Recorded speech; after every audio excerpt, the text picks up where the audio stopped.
Stop for a moment. Whatever you were about to do next, let it fall away. Before the sun rose this morning, something shifted concerning you, and I will not let this day pass without you knowing it. I am the Lord your God, and I have interrupted your wandering on purpose. This word is not for the crowd. It is for you alone. You did not stumble into this moment. I drew you here. You have been searching, questioning, crying out in silence, and I heard every word of it. So be still now. Listen closely, because I am about to answer questions you stopped asking out loud a long time ago.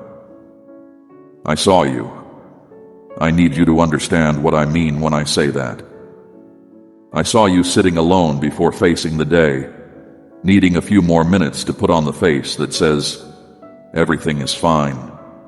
I saw the quiet arithmetic you keep doing over what you owe, moving one payment behind another, running numbers that refuse to add up no matter how many times you try.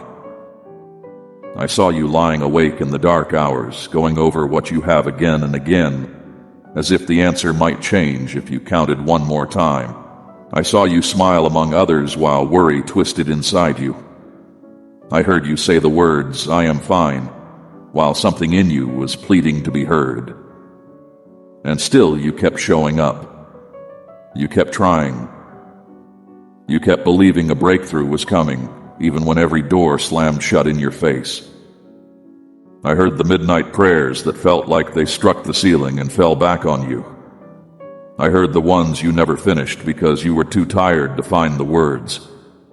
Not one of them was lost. Every whisper rose before me like incense. You were never speaking into an empty room. The exhaustion you have been carrying is not who you are. The sadness that keeps trying to settle into your bones does not belong to you. It came from outside of you, and it has been pressing on you for so long that you began to mistake it for your own nature. Hear me clearly. That weight was never yours, and today I am naming it so you can stop blaming yourself for it. You opened the scriptures hoping for an answer, and the words felt distant and cold. You are not the first of mine to know that silence. Many have cried out from caves and prison floors and dry wilderness places, and they too wondered if I had turned away. I had not turned from them. I have not turned from you. There is a reason this word is reaching you now and not a year ago. A year ago, you would have taken it as a kind thought and let it go. Now you are worn enough to be honest and hungry enough to hold on. That honesty is not weakness. It is the open door through which I am about to speak. So do not treat these words lightly, for they carry weight you cannot yet measure. If you turn away now, you will walk past the very confirmation you asked me for, the sign you longed to see, the answer you begged me to release. Stay and let me finish what I have started saying to you. I know the battles you have fought that no one else has seen. I know the mornings you forced yourself to stand when your heart felt too weak to keep going. You have been holding on by a thread at times, whispering prayers you feared were too small for heaven to hear. No prayer of yours has ever been too small. I bend low to hear the faintest ones first. My child, I also know what you have been telling yourself in secret, that you are behind, that everyone else is moving forward while you stay stuck in the same place, that maybe you are the reason nothing works. I am telling you now, those words are not mine, and I have never once spoken them over you. What I speak over you sounds different. I say that you are mine. I say that your name is engraved on the palms of my hands, and no delay, no debt, no closed door has ever loosened my grip on you. I say that the long silence you endured was never absence. I was nearer in the silence than you have ever dared to believe. You asked me if your effort was worth anything. You asked if your patience would ever bear fruit. You asked sometimes in anger, why the road had to be this long. I did not despise a single one of those questions. I gathered them, and I have been holding your answer until this exact moment, when you were finally able to receive it without it crushing you. Something has broken open concerning you. A long chapter is closing, and I have chosen to tell you myself rather than let you discover it slowly. What held you is losing its hold. What blocked you is being moved aside. I am not describing a feeling. I am describing a decision that has already been made in my presence. In the days ahead, you will remember this moment. You will remember that you almost passed it by, and that something made you stay. That something was me. I stopped you here because I have a word to place in your hands, and I intend to finish speaking it over you before this hour ends. So take a breath. Loosen the grip you have been keeping on your own worry. You do not need to hold yourself together while I am speaking, because I am holding you. Let every other voice grow quiet. There is only you and me now, and I have waited a long time for your full attention.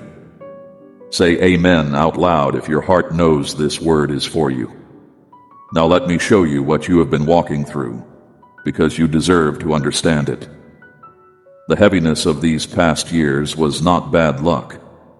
It was not weakness in you. There has been a long and deliberate opposition arranged against your life, and it worked in the dark precisely so you would blame yourself for its damage. It pressed against your provision. Money that should have reached you was delayed. Expenses appeared at the worst possible moments. The math never worked, and you thought you were failing, when in truth you were under siege. It pressed against your rest.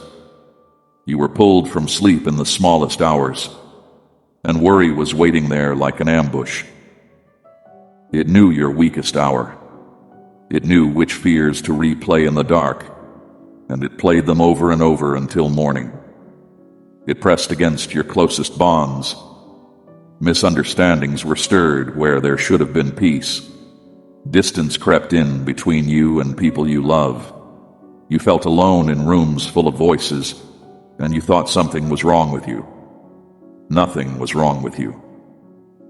You were being isolated on purpose because you are far less easily defeated when you are not alone. And it pressed against your prayers. Every time you reached for me, a whisper told you the reaching was useless. Every time hope began to rise, a fresh trouble arrived to knock it down. This was not your imagination.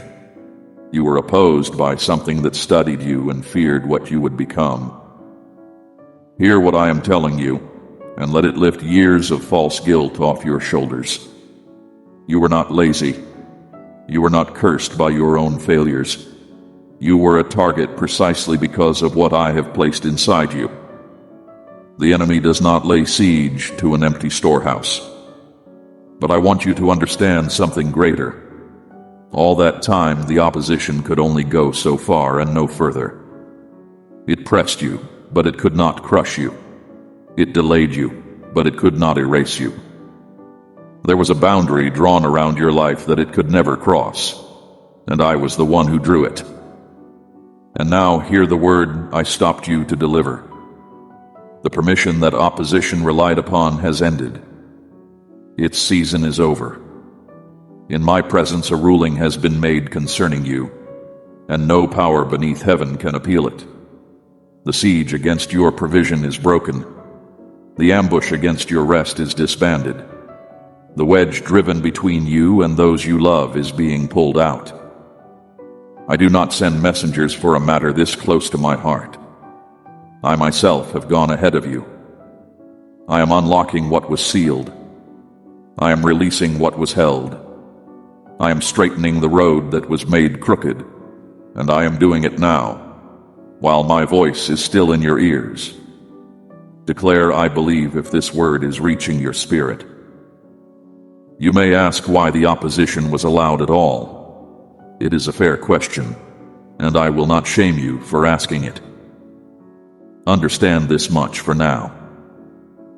What came against you intended your ruin, but I bent every one of its schemes into your training.